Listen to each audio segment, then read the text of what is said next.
হাবিল ও কাবিলের ঘটনা মানবিতিহাসের প্রথম হত্যাকাণ্ড এবং হৃদয় বিদারক ঘটনা। আদম আলাইহিসসালামের দুই পুত্র হাবিল ও কাবিল। একজন ছিল তাকওয়াবান, আল্লাহ ভীরু, অন্যজনের অন্তরে ছিল হিংসা ও অহংকার। তাদের পিতা আদম আলাইহিসসালাম বললেন, হে বৎস, আল্লাহর সন্তুষ্টি অর্জনের উদ্দেশ্যে তোমরা দুজন কুরবানি পেশ করো। হাবিল তার সেরা পশুটি কুরবানি হিসেবে আনে, আর কাবিল আনে নিম্নমানের ফসল।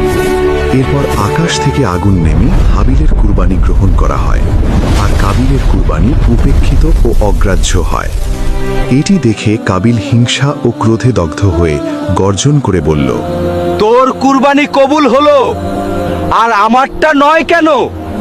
আল্লাহ তো কেবল মুত্তাকিদের কাছ থেকেই কবুল করেন।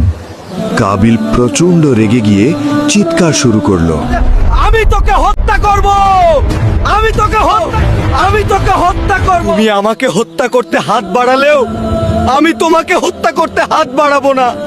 আমি আল্লাহকে ভয় করি। আমি চাই যে তুমি আমার পাপ ও তোমার পাপ নিজের ওপর বহন করো, ফলে তুমি জাহান্নামীদের অন্তর্ভুক্ত হয়ে যাও।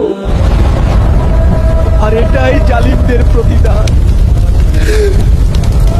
অবশেষে কাবিলের কুপ্রবৃত্তি তাকে তার ভ্রাতৃ হত্যায় প্ররোচিত করল। অতঃপর সে তাকে হত্যা করল, ফলে সে ক্ষতিগ্রস্তদের অন্তর্ভুক্ত হয়ে গেল।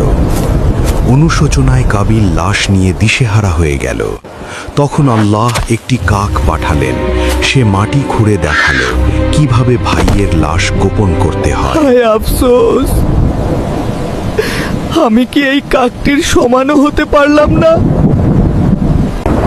আর সে গভীর অনুতাপে ডুবে গেল। এই ঘটনা আমাদের শিক্ষা দেয়, হিংসা ও অহংকার মানুষকে ধ্বংস করে, আর তাকওয়া, আল্লাহ ভীরুতাই আল্লাহর কাছে গ্রহণযোগ্যতার মাপ।